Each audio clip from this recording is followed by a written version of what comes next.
record this. Is it gonna, there we go. Okay. This is Lee Perry in Evansville, Indiana. I'm your host today for our training for Zoom. So we have, we're in the process of making all the assignments of the licenses to all of our clubs. And we also have 2 licenses for the district to use to set up meetings. And so this is an initial training session on how to get started, how to run a Zoom, and then we'll answer questions at the end. And I'm super excited to introduce Brooke Haynes, who's our consultant. And yes, there is such a thing as a Zoom consultant, and we are lucky to have met her. And I'm going to turn it over to you, Brooke. Thank you. Okay, so what we're going to do today is we're just going to start with the real basic functions. And if you've been on Zoom, you may even already know. And then from those basic functions, go into any questions you have specifically that you've ran into. And then from there, go into the back end of the account and how to set up the account, what different functions mean, if you're going to be someone, if it applies to you, and if you're going to be someone who's running the back end of that account. Okay? Hi, Charlie. Okay, so what I want to do is start from the bottom of this. First of all, is anybody in here on a phone or a tablet? Okay, you are, Charlie? Okay. I'm on a phone. And you're on a phone? Okay, well, that's fine. That just helps me know what I need to go over and where you'll probably find your basic functions. Brooke, I'm on a tablet also. Okay, perfect. All right, sounds good. Okay, so when you're looking at your screen and you're in a meeting like we are, if you bring your screen to life, like if that means if you're on a tablet or phone, touch your screen, or if you have a mouse, you can move the mouse, and then all your functions appear at the bottom. And the first one is the microphone, and that is literally how we mute ourselves and unmute ourselves. Okay, in the little caret top, or some of you all, it says more of the settings. That is also, if you were to ever use a headphone or earphones, you can, when they plug in, you'll find them in the audio settings list, and then you can just click on the earphones that you're using or microphone that you're using. Okay.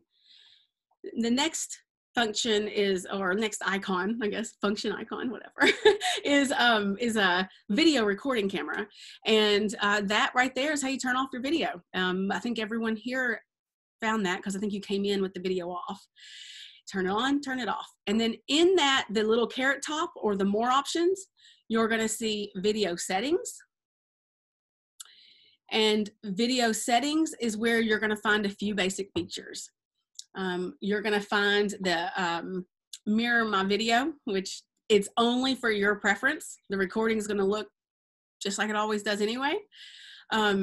Touch up my appearance is just a little smooth to you, just slightly. And then always display participant's name on the video. I always have that checked. What that means is everyone else's name will appear on the little thumbnail, so we can see who's who. So I always keep that checked. Turn off my video when joining. That's up to you. That really just depends on if you want to enter a meeting with your video on or off, and then turn it on. Always show video preview dialog when you're joining. That just gives you, if you all have ever seen an option where before you come into the meeting, it gives you a little what you look like before you click on in. That's what that option's for. Hide non-participants. That's the people who have their video off. So right now, if you had that checked, Terry would not be seen in the room.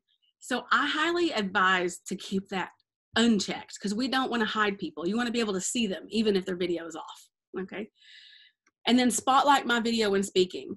If you click that, then the highlight, then when you're speaking, like right now when I'm talking, if you have it in the gallery mode, you'll see my video highlighted in yellow.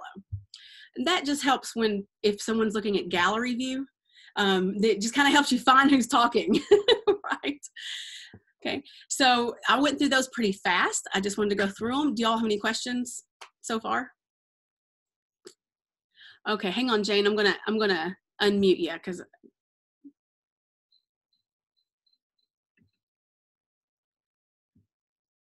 I have to ask for some reason for you to unmute. Can you unmute yourself, Jane? Okay. Yes. Okay. I didn't realize I had done that. No Okay, problem. when I touch those three dots and it says more, what comes up is chat, meeting settings, minimize meeting, and disconnect audio. It doesn't refer to the video and what you just explained. Okay, so are you on an iPad or are you on a tablet, like an HD tablet? I'm on a tablet. Okay, so in your tablet, there's two places you might find this. In some tablets, you may find it when you click your the video icon. Is there anything right next to it? Not on across the screen, but like actually on the video icon. If you hold it down a little longer, does it give you any more options? It definitely turns it off. No, it just stops the video. Yeah. Okay. So the second option for those tablets are going to be in your back end account. So when I go through the back, and so what happens is you have two ways you're joining Zoom. One is a portal. So for some of you all, you've downloaded the Zoom app and you have a little, excuse me, one is a portal and one is an app. So if you come through an app, you sometimes have less features, especially on a tablet, but it's the easiest way to join. So sometimes if you have for some tablets, you have to change your settings in the portal. And if you're not, and even like, so, and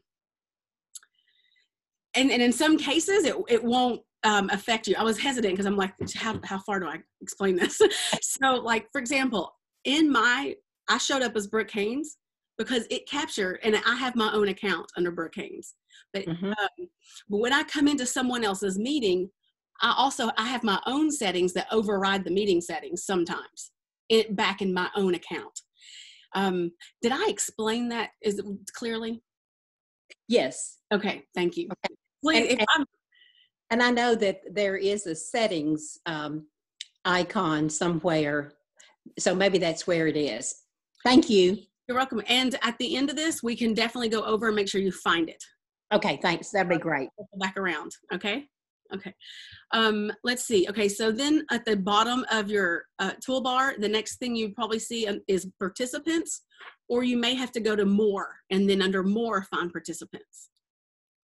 Okay, and this is a list where you'll see everybody's name listed on the right side or in the middle, depending on where you are.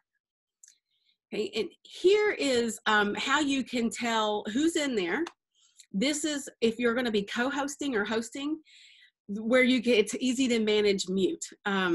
If you've been in the meetings before and the dog starts barking or the child runs, I have a 4-year-old, he's really loud when the ball starts bouncing behind my head, then you really want to just keep those people on mute. And sometimes you have to help them because they don't even realize that they're not on mute.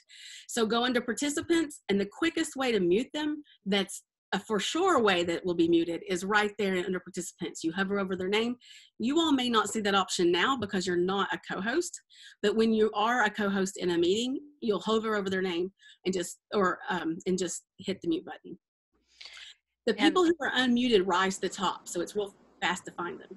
And one of the things that we have in the notes in the file that's on the district website, that tips for joining Zoom, is if you're hosting a meeting, always make a co-host, because with everybody on the internet now, things can get unstable really fast. And I've actually been hosting meetings where my internet's just disappeared.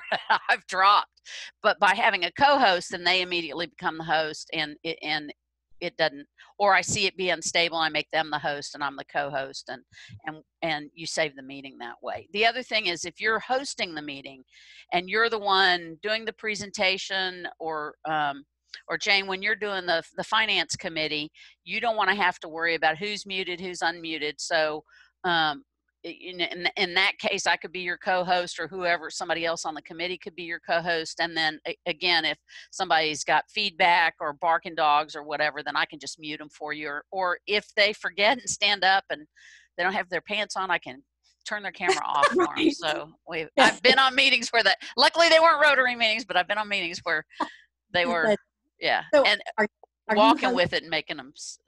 Are you hosting our finance committee meeting? I was planning on it if you want me to. Yeah. Yes, I do. Definitely. Yeah. But always, so just a little tip, always make a co-host. Hey, Donna, welcome. All right. Also, under participants, when you that's where everybody can change their name. So if someone, I like for everybody to change their name to what they want to be called by when I'm in a training, or of course sorry, I was about to get, if it's me doing a training like this, I like to know everybody's name. And a lot of people do. So if they come on as iPhone, or they come under their spouse's or their child's name, then this is where they can change their name. You go to participants, hover over your name, hit more, and then hit rename, and that's where you can rename yourself. Okay. Let's see. Then the next down at the bar, the next thing over is chat. If you're on a tablet or a phone, you will see chat probably under participants. And some of your devices, you'll have to go to participants more and then see chat. And then chat is where you can chat in the meeting to everyone, or you can find someone specific to chat to. And then it's private for everyone not to see, like, just someone specific, and it won't show up on everybody else's feed unless they download it. Okay. And in some cases, some private chats are saved. Not always. It just depends on how your account settings are. So just remember that. Let's see. Going across the bottom,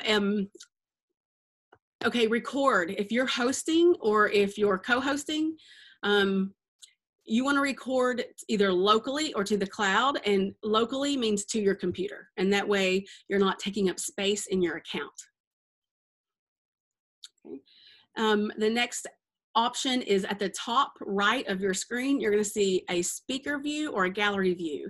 And if you're on a phone, the way you switch between speaker view and gallery view is by literally swiping your page. So speaker view is just when the speaker takes up most of your screen.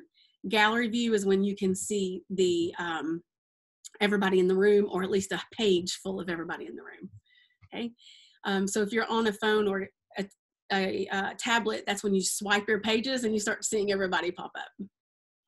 Okay, so those are the, there are more functions that at least half or a little bit more will have, which are like reactions, which are fun to, thumbs up, that type of thing. There's some hand raise actions. I don't make a point to go over those because not everybody has them. So if not everybody has them, and when you say, okay, everybody, raise your hand if you blah, blah, blah, and you have everybody looking for it, and then where I don't see it, and you're way past the question. So I don't even go over those, but if people have them, just let them use them. And otherwise I say, if you type it in, if you want to show support or raise your hand, or if you have a question, just type it in. How you host your meetings is going to be up to you. Some of you all are going to let it be open, where, hey, you take yourself off mute and start talking whenever you want. And others of you are going to say, we'll have a time for questions after we speak. That's just totally how you decide to engage with your meetings, which is a whole other topic for later, how to engage in meetings.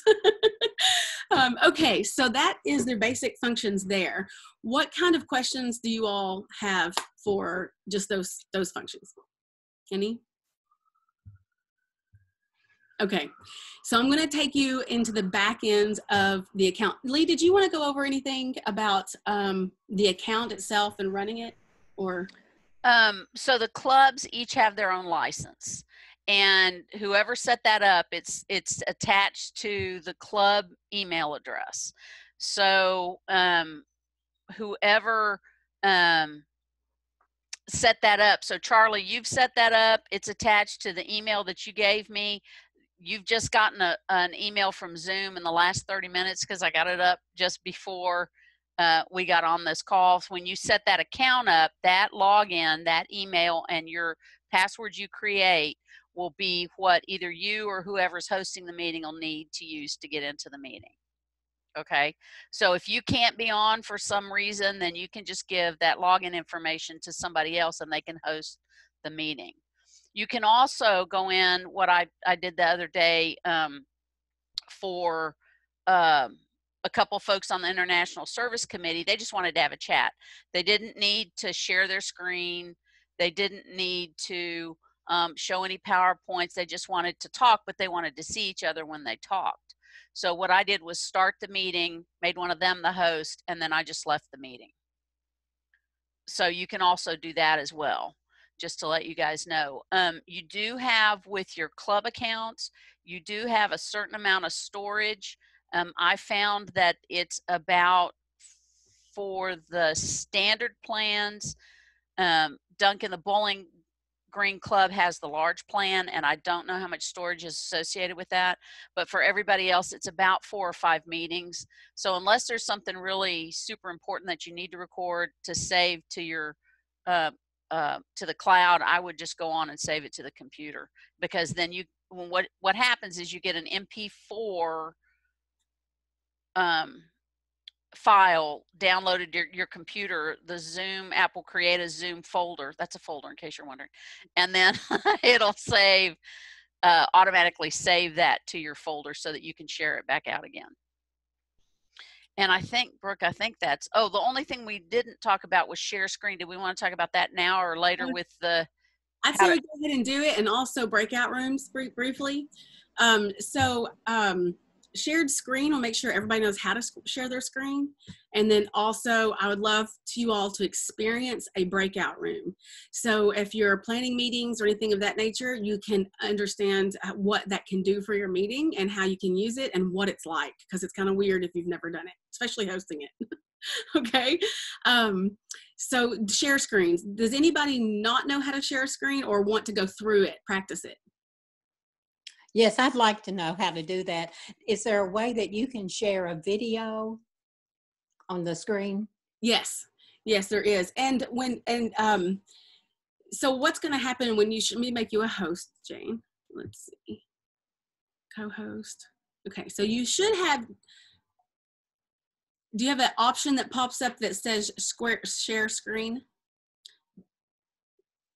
It'll either be down at the bottom or on yours, it may be under more. Okay, I see share content. Okay, that could be it. Yep. And when you push it, what does it say? Screen photos, iCloud, Drive, Microsoft, Google, website, bookmark, whiteboard. Okay. So what's going to happen, and they all look a little different on a laptop or PC. What the first thing that pops up is your desktop, and then it'll have a bunch of different things that are already open. The difference is if you share the first one, your desktop, then the good news is you can pop around to different things. You can go to share this video, and now you share this file. The bad news is everything will be seen. So if you, for someone who has a lot of tabs open or your text thread up or whatever it is, they're going to see it. Or notifications. If your texts come through your computer, the whole time you're sharing your screen, you might get ding, ding, that type of thing. So it's, otherwise you can just specifically, so you pull up what you want to share, like the video that you want to share, you'd pull that up first. And then when you go to share your content, you would select that page to share. Okay. When you, so you can, do you want to choose to select something to share, and then we'll see if it pops up for you?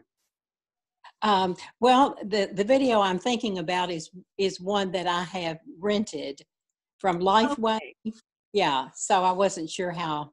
Okay, so I'm going to write both. Now I'm going to start making a list. We're going to go over those things at the end. Okay, fine. No problem. To share and set. And it did not give me a URL. I thought it would, but instead it's like I have to go in through my account with my password and so forth. But I want to share the video with, other people. Okay. Once we're finished with all this, we'll circle back around and answer that with your setting questions, and make sure you know how to before this is over. Okay. Thank you. All right. So breakout rooms. Breakout rooms are great for engagement. Bottom line, they're great for people to get to know each other better. Hey, Brooke, before we leave share screen, why don't I do that real quick so folks can see what that looks like? Yes. Okay. So if I do the, I've got all kind of stuff open here. Let me go to show all windows.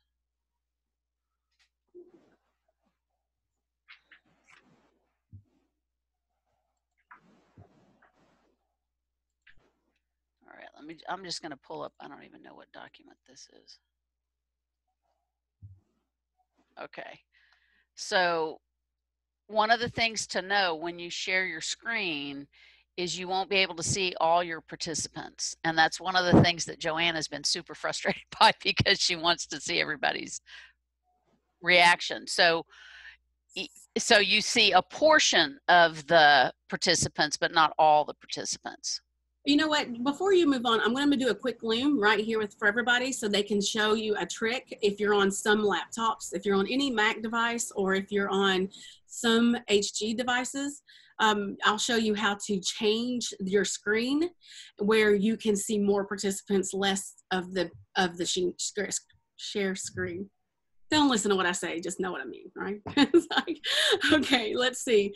So I'm gonna do that real quick with you all and walk you through it, and then I'll share the video, okay? You want me to stop sharing? Nope, because I wanna be on this end of it. Okay. Okay. Okay, so this is how, when you are viewing someone's screen that they are sharing something with you, how you can change what you see on both ends. Most people will go, as soon as it changes, they'll look either like this on gallery view, or they'll see something like this on speaker view. So what we're gonna do is we're gonna go up here to view options and select side-by-side mode. When you select side-by-side mode, then it's gonna pop up where you can see more people in your room. And then for some people on Mac devices, and there are some HPs for sure, that you can hover right here on this line and you can drag it to see more or less of the screen or of people. And that helps you decide what's most important for you to be focused on, okay? All right, so I'm gonna put that video that I just made in a chat since you can't see what I'm doing. Let's see, copy link. Let's do things on the fly here. So when you get this video in the chat, you can go ahead and copy it and paste it into a browser to view later now or whatever, but that is a Loom, what we call a Loom video, where you get to see my end on things and what I'm doing when I talk. Okay. All right, now when you're on a tablet or iPhone, the options are not there for that. At least any of the ones I've ever been on. Things are always changing, so never mark my word. Okay, that's always changing with Zoom, and they're always changing with devices as they're coming out, especially with Zoom. Okay, so breakout rooms. Any questions? The only other thing I wanted to clarify is that we have in the portal for the master account for both the district and for the clubs, we've set it and recommend that you set it so that only the host and co-host can share their screen, because it does help protect you to a certain extent from Zoom bombers or people getting in that don't know what they're doing and stuff starts floating around. So if you've got a speaker, if you're like Duncan, if you're hosting and you guys almost always have speakers, and the speaker needs to do presentation, wants to do a PowerPoint presentation, and the president also needs to be a co-host, you can do that. You can make as many co-hosts as you want, and they can share their screens, okay? And then that way you stay host, and if anything goes wanky, then you can pop back in and help troubleshoot, okay? Okay, now breakout rooms. All right. Okay, so breakout rooms and polls are two ways to create engagement in your meeting. When you're doing PowerPoints, there's definitely great information to share. Remember to stop and take breaks every couple slides or so and engage and talk to people. Yes. Keep my thoughts to myself, right? So it's like that's what that processing was you just saw. Anyway, so just remember, you really to create the engagement is important. Polls are fun. You'll be able to have those. I'm not going to go over those in these meetings, but if you ever wanted to reach out to me and ask how to do polls and how to use polls, if you want to mastermind with me about how to create an engaging meeting, definitely reach out anytime.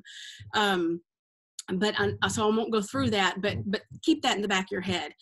breakout rooms. This could be for if you want to get to know each other better, because since if we were all in a room, we would kind of tend to, you know, Rick and I would talk for a while, and then I'd go over to Jane and we would talk for a while, and we would, but when you're on Zoom, you can't talk over people, so we don't get to really know people very well. So breakout rooms can change that.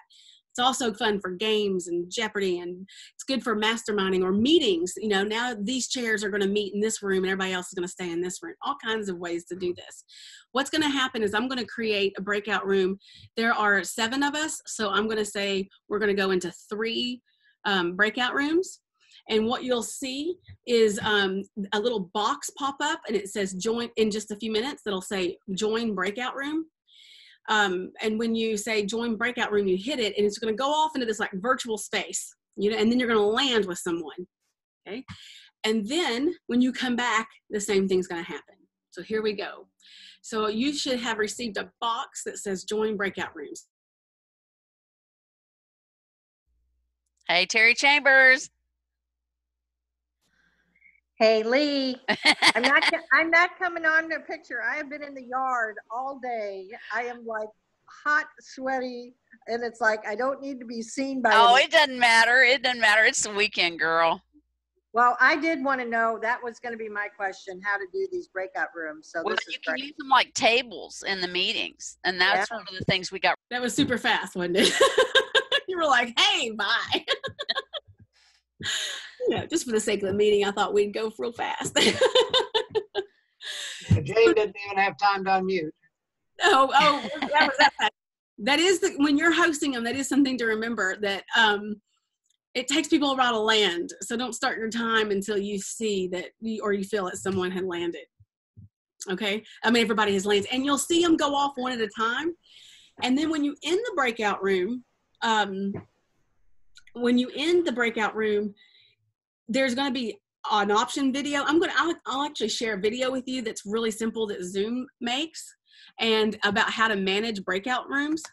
And because there's a lot of, when you end the breakout rooms, there's also a countdown, and then people start, and you can either choose to come back early or people will be forced back at a certain time.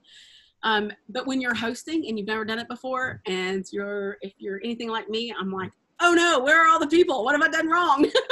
Okay, if you don't know that. So I'm gonna support that, or share that video right there, if you're planning on managing any breakout rooms. And I also save that to the district website in the Zoom tips folder on the district website. And one of the things, and Donna, I don't know if Frankfurt has been doing Zoom meetings or not, but one of the things we talked about at the last training was that this would be a great way to do tables, you know, because everybody sits at the same table, and then you can just randomly assign people to sit together, you know, start at 15 minutes before the regular meeting time, and people can have a little fellowship, and you can do 1 or 2 rounds and let them sit with other people and talk a little bit, and then bring them back in. Or if you need to do a club assembly, it'd be a great way to do a club assembly and do small group work, or have committee meetings. You know, you can have all the committees assigned to the members to different rooms, and then they can go do their meetings and then come back too. So that's kind of a cool way to use the breakout rooms. Back to you, Brooke. I love breakout rooms. Okay, I want to show you the back end of the account. Again, stop me if there's any questions. Awesome. Okay. So while I'm thinking about it, because I just saw that message, and I'm sure Lee will go over this with you, if you all come across something, you are welcome to reach out to me and ask me how to do anything on the fly or whatever. Okay. If I'm available, I will do it right then. Otherwise, we'll set up a time and I'll take you through it. Okay. I'm going to share with you the back end of an account to kind of go over the functions and the features in the back end of the account. So share screen. Okay. So this is the portal, and this is where I suggest, for me, this is the easiest place to manage Zoom, is in the portal, opposed to the app that's downloaded. Okay. You go into my account, and then this is, I figure out where I want. This right here is just your profile. And what that means is this personal ID room, and your personalized meeting ID, this is kind of like your address.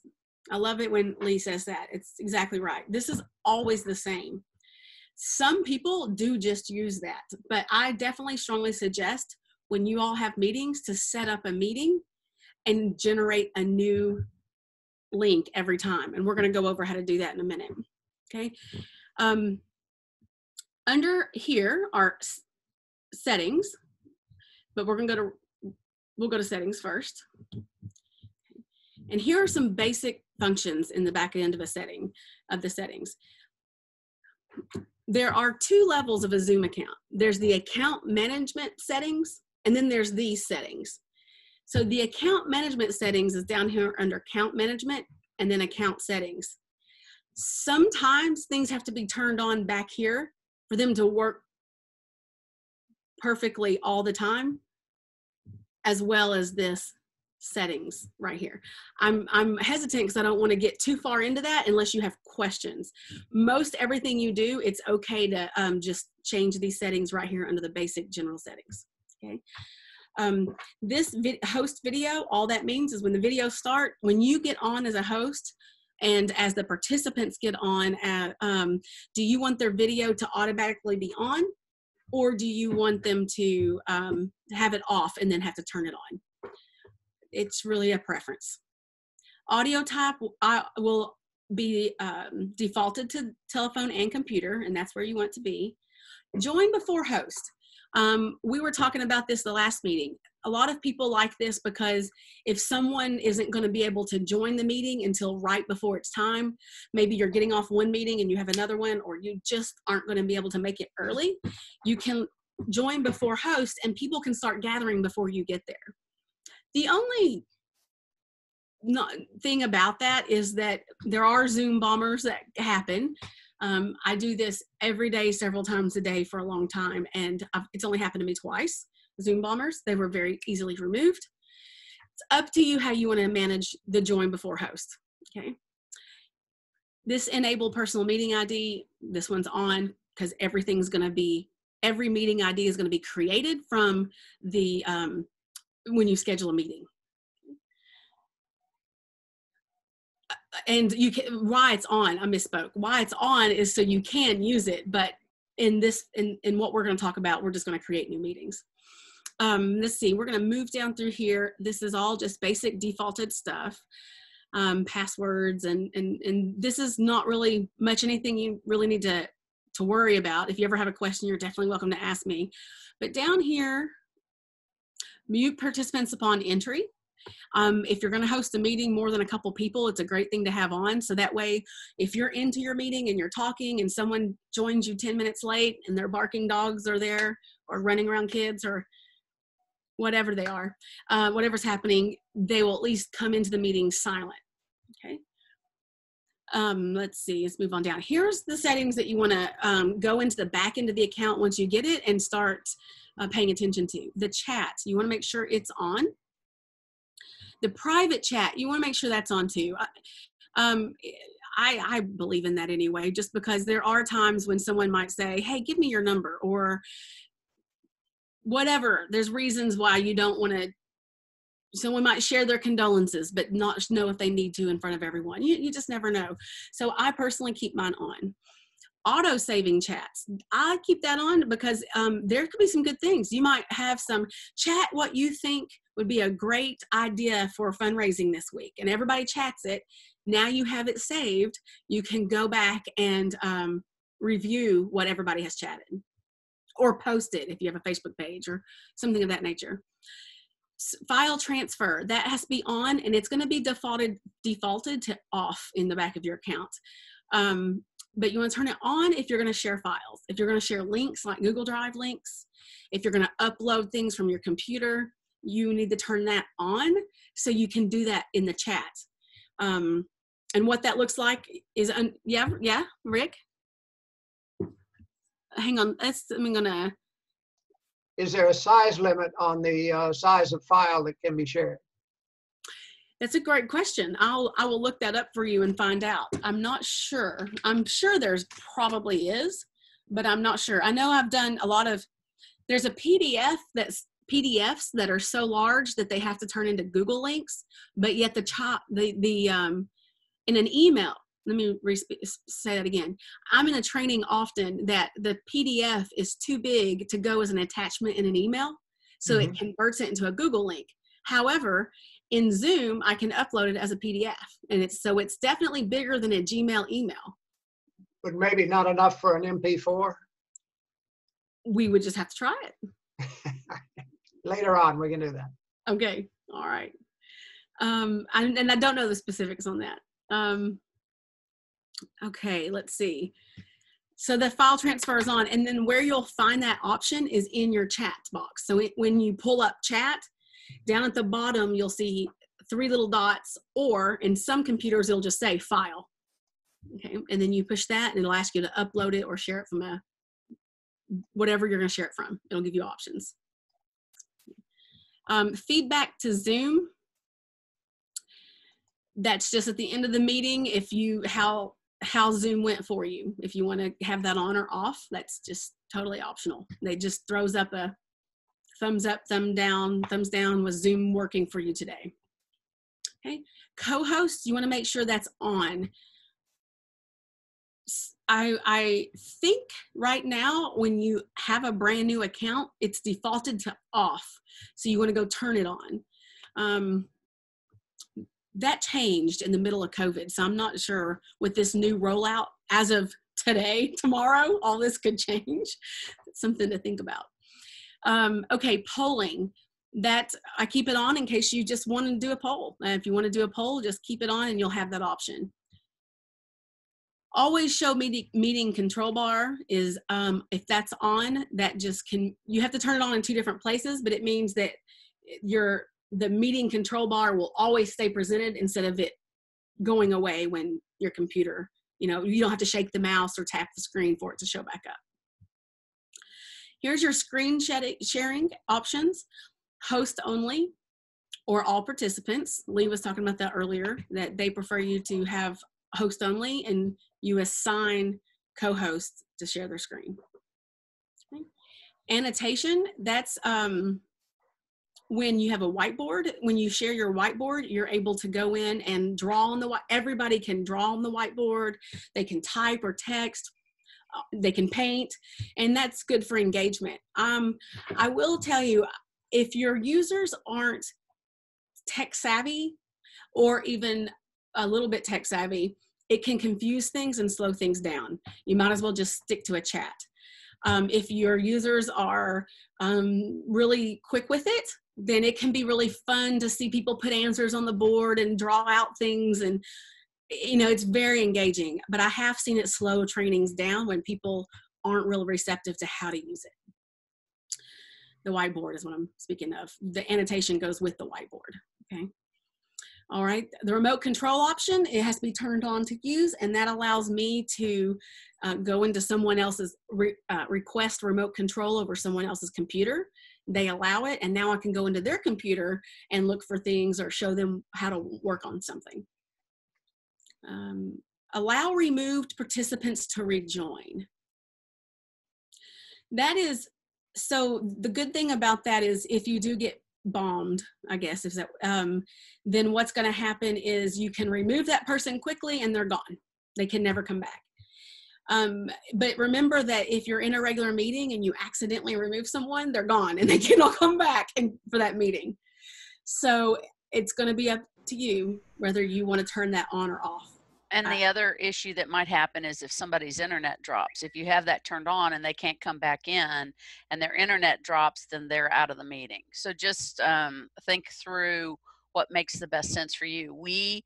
I keep it to allow to rejoin for that very reason, because we've had, with COVID, everybody's on the internet and we've had people drop off and have to rejoin. In fact, I've had to do it myself. So you might just want to think through that. Okay. And you'll have to, that's a default off. So if you want to turn that on, you have to go to your account and turn that on. A lot of these that we're going over now are defaulted off at this point. Okay, scroll on down. Your breakout rooms, you'll have to go on and turn them on if you plan to use them. Closed, excuse me, closed captioning that you can decide to do that. But all of this is just different. I don't even get into this unless you're doing like HD tech on your computer and you're joining things. That I can help anybody through that personally one-on-one, but I don't really get into it in trainings. I've never even had to use it. I mean, I know how to use it, but I've never had to use it. So, and I'm in a lot of trainings. Virtual background are, the virtual backgrounds, I don't, like Duncan was using earlier. Is he still, I guess he still is. Yes, he is. I lost your picture for a second. That's a virtual background. So if you have something going on in the background or you just like something new and refreshing, that has to be turned on, which it automatically is now in new accounts. Okay, and so this allows users to select original sound in their client settings. I personally like to have this on, and in the last training, I learned that the Pledge Allegiance in a meeting, I don't know if every group does that or just some of them, but if you're going to do something like a Pledge Allegiance, or if you're going to sing or do a jam session or do anything where multiple people talk at once, you're going to want to turn that on. And the difference is when it's off, and that's how it's going to come, the count's going to have it defaulted off, that's on echo canceling. So if you notice that when you're to Zoom, sometimes it's kind of hard to interrupt, and then until that person like takes a breath, and then you can cut in, and it kind of cuts it. That's the echo canceling. When you have it on like this, everybody can just kind of join in and talk, and then you can also sing together. That's how your choirs are singing together, or your jam people are getting on and playing music together. But there's 2 steps to that. You have to click these on, and then you have to, and for some people, once that's on, they have to go into their personal settings to turn it on as well. And that's just under the microphone button under settings, and let them select it there as well. Okay. Waiting room. Waiting room is where, if you've joined a meeting and you hit a waiting room until they start the meeting like right on the dot. It's good if you need to work with someone up until 9 o'clock and the meeting's at 9 o'clock and you want to chat until then, or if you're like practicing or whatever's happening, then you can turn on the waiting room. Okay. Let's see. The only thing to remember about the waiting room is somebody has to manage that. So if you've got, 100 people that are trying to get into the meeting, you've got to actively watch your participant list and see that there are people waiting and admit them one at a time. So it's like you standing at the door and having to open the door every time. If you're doing that, you can't be doing anything else, right? Yep, especially when people off.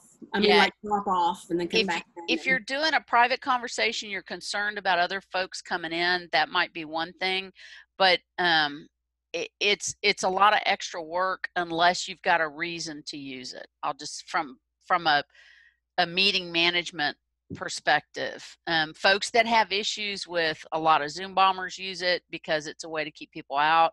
Or if you're doing a webinar and you want to make sure that only folks that are authorized can be there, then it's a great tool. But otherwise, I would leave it off unless you need it, and then you turn it on. Yeah. So we'll just go ahead and turn that off. Okay. If you plan on live streaming in your Facebook or on YouTube, you can turn it on back here. It's defaulted off, so you'll have to go turn it on in order to do that. And these are all email notifications, depending on if you're going to use them or not from Zoom, or if you're just going to use them from your, what is it called, Lee, that you all use your meetings and emails from? Oh, DACDB? Yes. Yeah. So yeah, go ahead. With this, what I've used it for is when the meetings are scheduled, then even though I'm the one that's canceling them, I like to know that they've been canceled, so they're marked off the list. We had a couple of meetings that we locked the time in so nobody else could use it if we needed it, and it turned out we didn't need it, so I went ahead and canceled those meetings. Sorry, I was going to try to mute myself, but now the thing's gone.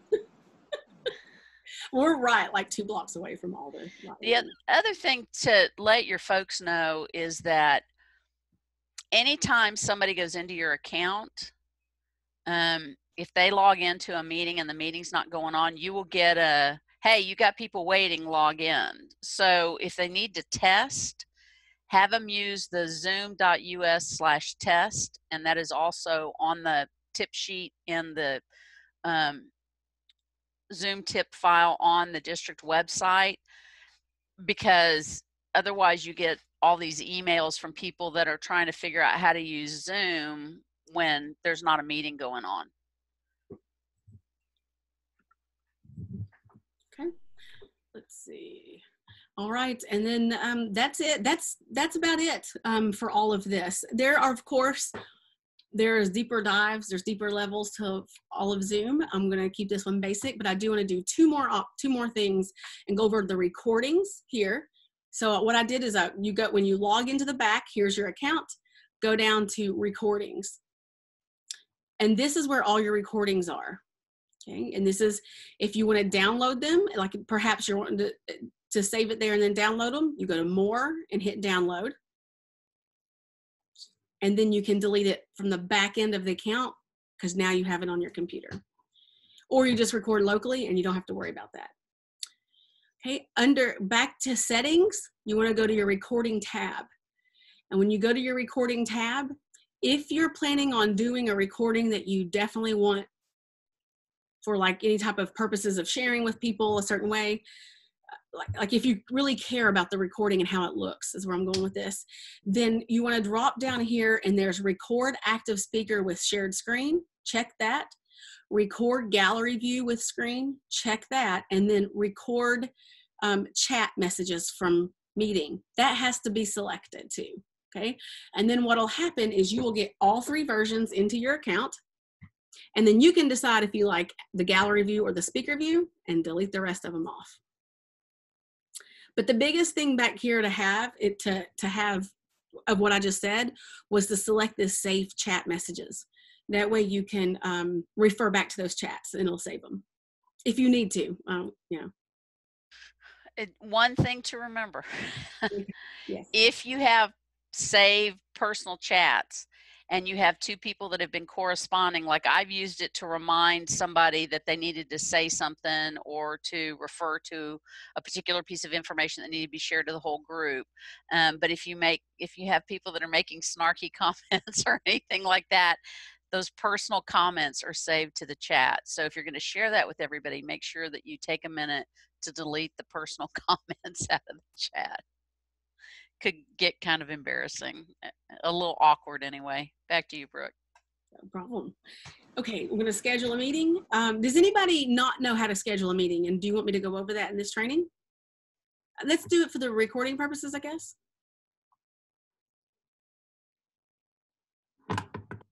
Let's see. Okay, let's real quick, we'll go over scheduling a meeting. Okay. When you schedule the meeting, here's your title. We'll say test meeting. Well, you don't have to spell to do what I do. Okay. Pick the date of the meeting and the time, the duration. If it's a reoccurring meeting, if you have a meeting every Monday at 10, you can hit reoccurring here, and then you can, so they can have the same link each time if that's something that is important to you. Otherwise, if you want them to have a different link each time, then you'll have to set up a different meeting for each Monday or whenever that meeting is. The way you do a recurring is to click here and then decide how it the sequence is gonna go. Otherwise, just hit the meeting. Generate automatically, just go ahead and do that unless there's a reason that you don't want to. Here's the password that'll be here. And you can come down here, and what this allows you to do, or here are your options that you can change per meeting, even though they're already set up a certain way in the settings. So you can go ahead, right now our waiting rooms are turned off, but I could go ahead and enable it for this meeting. That's what this section's for, if you want to do, okay? Or in this meeting, I want to do pre-assigned breakout rooms. Okay. something of that nature. And then hit save. If you add this to your Google Calendar, then you've just linked your account to your Google Calendar. Same for the others. So if there's several of you in one account, that might not be the best option.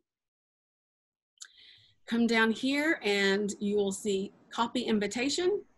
And there is the invitation that you copy in order to send out to everyone how to log on to the meeting. Now, a lot of people think this is overwhelming and they only want this link right here and like the Chicago and New York phone number, and that's it. Or some people will give you the link, the password, meeting ID, and then the 2 phone numbers.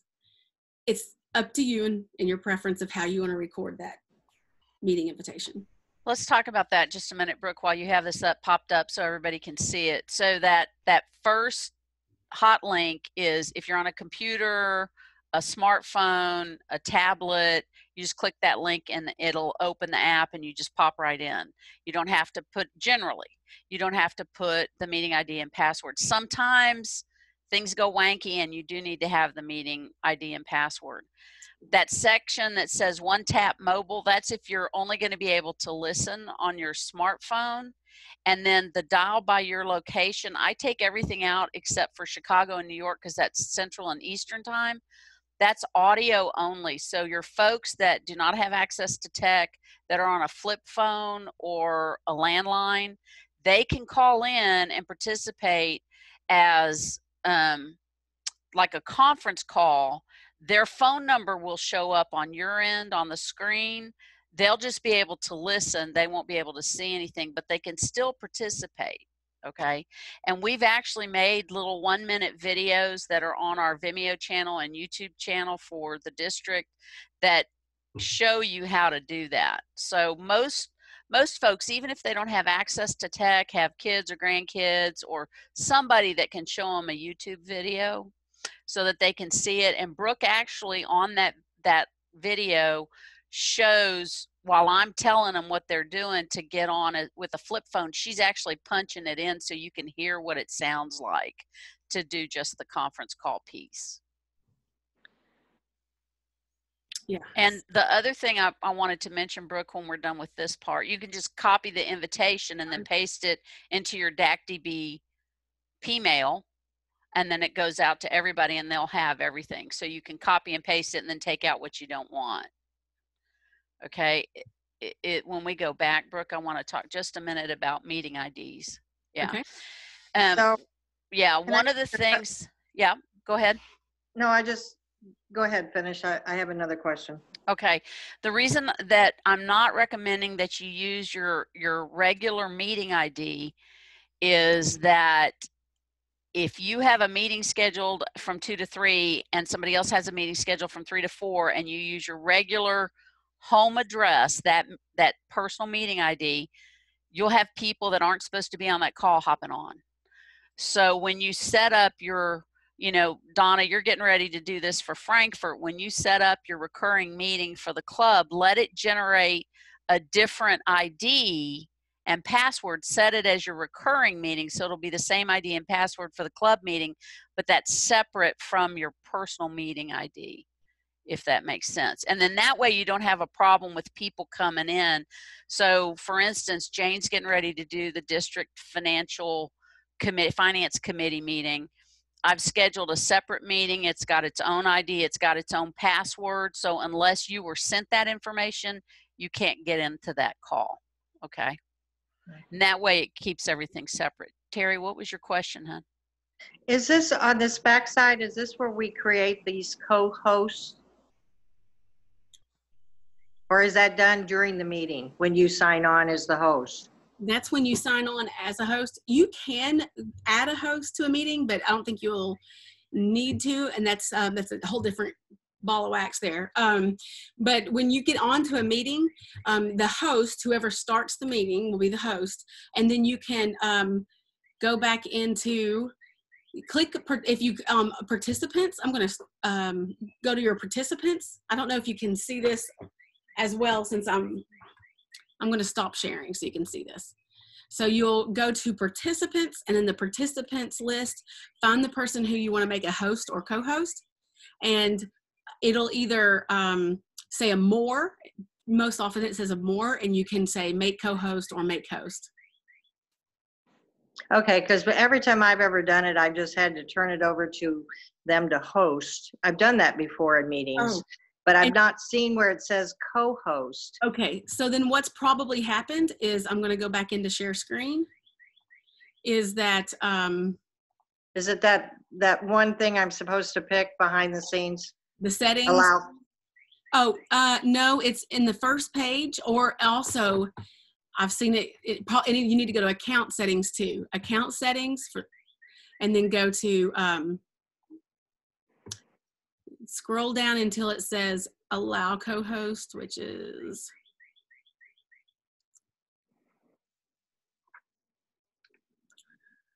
down on the list. Yeah, I saw it earlier when you did it. Oh, okay. Okay. I yeah. just don't think I've got that set up. And so every time I've tried to share, I've just had to relinquish being the host and let them be the host. And so now I understand what you're saying. Thank you. So it needs to be set up on both ends too, the settings and regular settings. Okay. Yes. And then you'll be able to make people hosts, co-hosts. Yeah. Good. Okay. Anything else? Any questions? Anything specific? I know, Jane, are you going to have time to stay on to wrap up those questions that you had? Yes, and I have a couple of other questions too. Okay. May I ask those? Okay, I'm the pianist for our club. Is there a way that I can play the piano at my house and others can sing when we're doing a Zoom meeting? Absolutely. Mm-hmm. Okay. Yeah, that would be, what you definitely want to do, there's 2 steps to that. On the back end of the settings account, that is, I'm going to show you again. It's all the way at the bottom in your settings account. Well, it's not at the very bottom. That's unfair for me to say. It just feels like it when you're scrolling. Let's see. It's under advanced, and okay, allow users to select original sound in their client settings. Okay. Okay. That has to be turned on. And then, whoops, let's not do that. Okay. After that's, and you want to do that in 2 places for this to work, because I've actually done it just there once and it didn't work. Mostly it does. And you also want to go down to account management and go to account settings. Oops, I was already in there. And then in the same place down at the bottom, select the same thing. It says the exact same, allow users to select, where'd it go? Client settings. So you're going to turn it on in 2 places, under account settings and under just settings. Okay. So the host would do that. You would, whoever's going to be in the back end of the account here, then it will be on for any meeting until they turn it off. Okay. Yeah, and Jane, for you guys, I think that's Jonathan Earls is your virtual meeting coordinator. He is. Did he go through the training last week? No, but that's why we recorded, because I know there were some folks that weren't. They just couldn't do that. They got their name assigned, but they weren't to that point yet. So, and we were trying to catch folks that were getting done early. So we'll have more of these, and then we'll also have this one recorded. Okay, good. To be able to share. My second question was, using a tablet, can you add portal? Because I have the app on my phone and I have it on my tablet. So on my tablet, can I add the portal? So you can go into your Chrome browser or your Chrome browser for you, then go, or Google. Are you using Chrome browser? I just assume these days. Google Chrome, yeah. Okay. Then go to, when you would just pull up your Chrome browser and go to zoom.us to log in. Are you saying to go to the back end of the account or to just sign on to a meeting? Both. Okay, so to go into the back end of the account to look at all those settings like we just discussed, that would be go to zoom.us in your Chrome browser and log in that direction. Okay, good, good. So let me clarify, Jane. That's only if you have access to that account. So if you have a personal Zoom account, if you're the virtual meeting coordinator for a club, or if you were hosting a meeting for the district and you were logging in as the host for the district, then you would have that access. Okay. Oh, So okay. you can't just log in and check what the settings are unless that's your account. Okay. If that So makes sense. yeah, as a participant, then I can't have the portal on my tablet. So let's take, for instance, the finance committee meeting. Okay. You could ask me to double check for you because that's the account that I have access to. Or if Rick was hosting, he could go check for you. You could ask Rick, whoever your host is, whoever has access to that account. So if Brooke was speaking and he's at the she's at the Frankfurt meeting, then she'd ask Donna, could you please go in and check and make sure this is, the allow co-host is checked or whatever. Okay. All right. And let's say you're playing the piano for the church and that's your account, then you can do that yourself. Yeah. Mm-hmm. Okay. Thank you. Uh-huh. Those, when we looked at what was recorded, those PETS meetings that Joanne did, those were recorded, and I have agreed to be her district trainer, and she sent those to me via an email, but I have to click on, join the meeting, and I don't think I'll lose that email, but I was just wondering if I could access those. Well, we now have a YouTube account and a Vimeo account, so I can post those up. Okay. I can feed those up and put them in a separate file, and then we can either keep that private or we can. I'm learning. I'm not an expert. I'm learning YouTube and Vimeo enough to be able to post videos. So if anybody else is up on it, I'm completely open. But we can do that, and then that way you don't have to go to that email. You'll be able to share it, and you can just click that link in Vimeo or YouTube and send it to whoever needs it. Okay, very good. One thing to think about when you're sharing those meetings from Zoom, like the emails from Zoom, is as soon as someone puts that email, they've downloaded it and puts that recording into a trash, then no one can click on that link. So it's a great habit to do exactly what she just said, was to download it or to record locally and then upload it into another source and then share that link, or it'll be gone as soon as it's in the trash. Okay. So what's the deal with sharing this onto Facebook? Are you doing Facebook Live while you're doing Zoom and it's just one of the participants? Yes, if you decide to do a Facebook Live, first of all, think about the time of day you're going to do it. Used to, no problem. You could do Facebook Live whenever you wanted. Since COVID's hit, it's early in the morning and late at night when I've seen it be a go. During the day, it's a flip of the coin, and often probably not even a flip of a coin, like more that it won't connect than it will. There's too many users, too many things happening, and it just spins and spins and spins. Now to YouTube, it's been 100% for me so far. So if you have a YouTube channel and you're going to go live on a YouTube channel, that's always works. But again, if you have a Facebook group so your people can not be on it, so it can record into the group, then you want to do it either earlier in the morning until about 10 a.m. Or later in the evening to have a better chance that you'll connect. Well, we have a 7:30 to 8:30 a.m. on a Thursday morning. You should be good. That's what I'm thinking. Yeah, you could do it live. You have to have someone to manage. If you're going to accept questions coming back.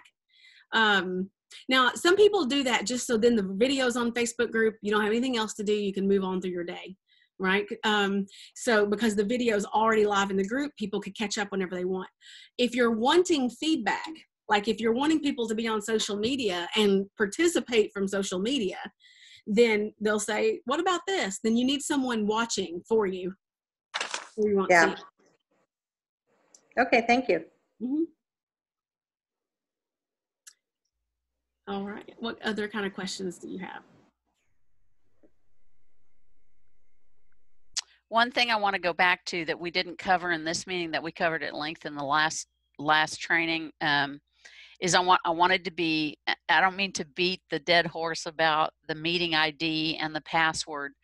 Please do not post that on social media. Okay, if you do it on an outward facing public account. So if you have a Facebook page, that's open. It is not protected. Mm-hmm. Anybody can get that information and jump on there, and that's a greater likelihood of having it bombed. If it's a closed private group for the members only, you can put it in there, because unless they share it with somebody, nobody can go in and get it, if that makes sense. Yeah, So we've got it. We actually have it on our website at Prospect Goshen. don't do that. But what we say is you're invited to attend our meeting if you want to call this number and you Okay. can get or contact this number to get the link. Perfect. Yeah, that's But perfect. We don't make it public. But Right, we right, do want right. to make sure people feel like they can come to the meeting. Sure, absolutely. And even up into the last minute, I mean, how we do, you know, with our networking meetings and with some things, so many people join at the very last minute. So it's got to be, you want to make it easy where they can. So it's like send out another email at the, you know, to schedule it out right before the meeting hits. And have it accessible somewhere, you know, like, sorry, I like to have it accessible where if someone didn't think they could be on the meetings, that didn't sign up, then they want to be able to join at the last minute. That's all I'm trying to say. Well, I know it's been an hour, and I really appreciate you guys being on. Are there any final questions that we need to have answered? And then we'll, Brooke, should we stop the recording and then you and Jane can just continue to meet? That sounds good. Is that good? Anybody have any final things that they think would be good to share? I really appreciate you guys taking part of your Sunday afternoon. We're trying to do different times to be responsive to people. If you have any questions, don't hesitate to reach out to Brooke, or if there's something that I can help you with as far as like getting your meetings onto your DACDB P-mails, helping you with that, I'll be glad to do that. Okay. So we'll go ahead and end the recording.